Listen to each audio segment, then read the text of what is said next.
Bonjour, c'est Gilles sur boursicoté.com. Voici l'analyse technique des principaux indices mondiaux. Nous sommes aujourd'hui le vendredi 3 juillet 2015 et donc nous allons étudier l'évolution des indices en fonction de ce qu'a fait le CAC 40, à savoir ici une sortie de tendance baissière qui s'est manifestée ici par une phase de stabilisation en îlot de renversement qu'elle a suivi ici une phase de baisse qui a testé le support qui était tel qu'il était précédemment.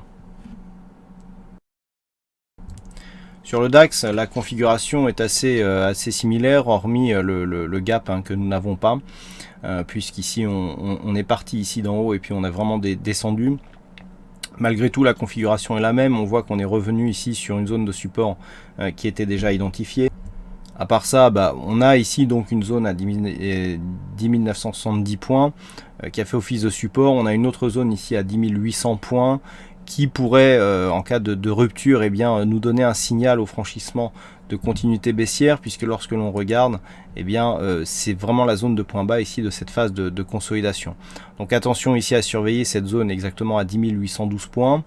Du point de vue des indicateurs, c'est quasiment équivalent à ce que nous avons sur le CAC, une neutralisation du RSI, un biais baissier sur le stochastique confirmé ici par le MACD avec une baisse graduelle des volumes. Donc pour l'instant on est vraiment dans une phase d'attente. Donc zone à casser ici 10 800, oui pardon, alors là on a un petit problème, voilà, on est bien sur 10 800 points. Sur cette zone de support, une rupture de cette zone qui plus est sur un gap pourrait nous donner un gros signal baissier. Pour repasser à la hausse, il faudrait repasser au-delà de cette zone ici des 11 455 points. Sur le FTSE, nous étions sur une phase de neutralisation. Vous voyez ici ce biseau qui était en train de se construire, mais qui faisait partie, je dirais, d'une configuration plutôt neutre depuis maintenant quelques temps, avec le franchissement ici des 6875 points. Par contre, là, on est en train de prendre un biais fortement baissier, dans le sens où nous avions un biseau qui était certes légèrement convergent, mais là, on a vraiment une rupture technique qui laisse à penser qu'on pourrait vraiment atteindre ici l'objectif. Alors dans le sens où, sur la rupture ici du support, on a trouvé cette zone comme une résistance et puis on a marqué un biais baissier. On voit bien ici l'inversion, on était plus ou moins neutre, et puis ici, hop, on est venu vraiment casser ici cette zone. On a cassé des points bas significatifs. Je vous avais dit que pour l'instant les points les plus bas n'étaient pas cassés, mais lorsque l'on regarde, on commence vraiment à prendre une grosse dynamique baissière, et notamment cette semaine. Alors cette semaine, qui plus est, nous sommes venus tester le retracement ici à 61,8% de Fibonacci. Donc là, on a un double signal, puisque le point bas ici qui sert de base de retracement est aussi le premier contact avec justement ce que nous avons tracé comme un biseau. Et donc là, les deux lois se rejoignent, à savoir sur rupture, le biseau ici, l'objectif c'est de revenir sur le premier point de contact pour ce qui est d'un biseau haussier, donc à la baisse, donc premier point de contact ici sur la zone de support, qui est ici cette zone des 6144 points, et sur rupture ici du retracement à 61,8%, l'objectif c'est un retracement total, même objectif. Donc on a ici un signal sur cette zone qui validerait deux configurations, la configuration du biseau et les retracements de Fibonacci. Donc on va surveiller cette zone ici entre 6500 et 6520 points, puisque c'est la rupture de cette zone qui donnerait le double objectif de cette zone des 6144 points. A l'inverse, si les cours venaient à s'affranchir ici de cette zone de résistance, on sortirait de cette phase de baisse court terme pour repartir ici à la hausse après une phase de consolidation, et donc confirmer la continuité d'une tendance, même si elle est peu dynamique, mais qui est toujours orientée à la hausse. Sur le S&P 500, j'attirais votre attention la semaine dernière sur le fait qu'on avait du mal ici à casser des nouveaux points hauts au sortir de cette zone des 2124 points. On est venu casser par le bas cette zone, donc on a cassé ici. Alors, c'est vrai que si on regarde de près, on a l'impression ici qu'on a une grosse rupture. Mais en fait, lorsque l'on s'éloigne un petit peu, on se rend compte que finalement, on reste ici dans un trend haussier. On avait déjà eu une forte alerte, ça nous avait pas empêché de rebondir à partir du mois d'octobre pour venir marquer ici de nouveaux points hauts significatifs. Donc là, on est dans cette configuration. Petite phase ici de baisse qui va certainement nous faire revenir ici sur le bas du trend. Donc pour l'instant, on reste dans une tendance moyen-long terme qui reste haussière. On ne peut pas tracer de retracement de Fibonacci parce que on est sur une dynamique qui est quand même assez, comment dire, assez irrégulière.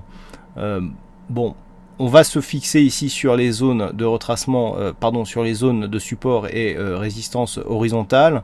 Donc sur cette rupture, on va marquer ici un rebond technique qui semble ici avoir atteint son objectif à 2080 points. La continuité ici se fera sur des objectifs à 2045 puis 2031 points. Pour l'instant, on est toujours sur une neutralisation, hein. Par contre, sur cassure ici des 2045 points, effectivement, il pourrait y avoir une phase d'accélération puisque cette zone était une zone relativement importante ici sur cette phase de stabilisation. Mais pour l'instant, on est plus sur une sortie de dynamique haussière que sur un réel retournement sur le S&P 500. Et puis sur les indicateurs, voilà, on voit ici la neutralité, hein. Sur le RSI, stochastique lui nous donne des points, je dirais plus aller-retour, et on a très peu d'amplitude ici sur le MACD. Donc pour l'instant, vraiment phase de neutralisation, sortie de dynamique haussière effectivement, mais qui ne donne pas pour l'instant lieu à une phase de retournement. Sur le Nasdaq, la configuration est assez similaire. Nous sommes ici dans une phase de hausse qui n'est pas autant à double étage que ce que nous avons sur S&P 500. On voit ici la petite phase de baisse. On sent qu'effectivement on a du mal à venir casser un nouveau plus haut significatif, hein, de cette zone des 4552 points. Par contre, on n'a pas réellement cassé de plus bas significatif. On a eu un petit gap qui correspondait ici au franchissement d'une zone de support court terme, mais qui ne donnait pas lieu à vraiment à une phase, je dirais, de cassure ou de retournement. On est plus vraiment sur une continuité de neutralisation avec une zone ici à 4347 points qui fait office de support. Qui plus est, nous avons encore une autre zone ici 4287 qui pourrait justifier un retour ici sur cette zone de support verte. Alors attention, si on venait chercher ici 4287, il y aurait rupture de ce support, à voir si ce serait une fausse sortie ou vraiment un début de retournement. Donc pour l'instant, tant que l'on reste ici au-dessus des 4347 points, toujours poursuite de la neutralisation moyen terme, hein, puisqu'on était vraiment sur une perte de dynamique dernièrement. Par contre, le seul signal clair que l'on aurait, c'est sur une rupture dynamique de cette zone des 4552 points. On pourrait effectivement avoir un signal court et moyen long terme sur cette tendance haussière. Et enfin sur le Nikkei, là aussi nous avons une phase de stabilisation. Alors par contre, la tendance moyen long terme, hein, telle qu'elle était tracée, est vraiment sur une phase de rupture. On avait un doute la semaine dernière puisqu'on avait eu une réintégration qui pluisait sur un gap. On va y revenir, voilà. On sortait ici de cette phase, on était venu sur un support et puis on réintégrait ici sur un gap. Le problème, c'est qu'on a fait un petit peu comme sur les indices européens, on a gapé à la hausse et puis en début de semaine, on a gapé à la baisse, qui va plutôt vers une confirmation ici de la sortie de cette dynamique. Malgré tout, il n'y a pas de nouveau plus bas, on n'est pas repassé sous les 20 000 points, donc pour l'instant on est là aussi sur une phase de neutralisation. On ne va pas tracer un retracement de Fibonacci car la tendance n'est pas assez dynamique, mais on le voit sur cette vue un peu plus éloignée. Malgré cette cassure ici à la hausse, on revient quasiment sur les 20 000 points, et tant que l'on sera au-dessus de cette zone des 20 000 points, eh bien on sera là aussi sur une phase de neutralisation. Attention, nous sommes sur une tendance qui a été fortement à la hausse. Le fait d'avoir ici une telle hausse sans phase de consolidation nous montre qu'il y a toujours de la pression haussière sur cet indice japonais. Donc les cours ici pour l'instant restent hauts. On est ici, si les cours commencent à sortir ici de cette zone des 20 000 points, effectivement on pourra avoir un signal de retournement baissier. D'un point de vue moyen long terme, on pourrait même revenir jusqu'à cette zone des 16 320 points sans remettre en cause l'intégralité de la tendance. On voit que si on prend du recul, voilà, on a ici une phase de hausse. Si on revient ici et que l'on repart à la hausse, techniquement ça restera un biais haussier confirmé. Donc du point de vue moyen long terme, on a de la place. Donc attention, une petite phase de consolidation mettrait du temps avant de provoquer un retournement sur le marché japonais. Donc pour l'instant on en est loin, on préfère viser ici la continuité haussière, voire la phase de stabilisation, si les cours confirment ici la sortie de cette dynamique.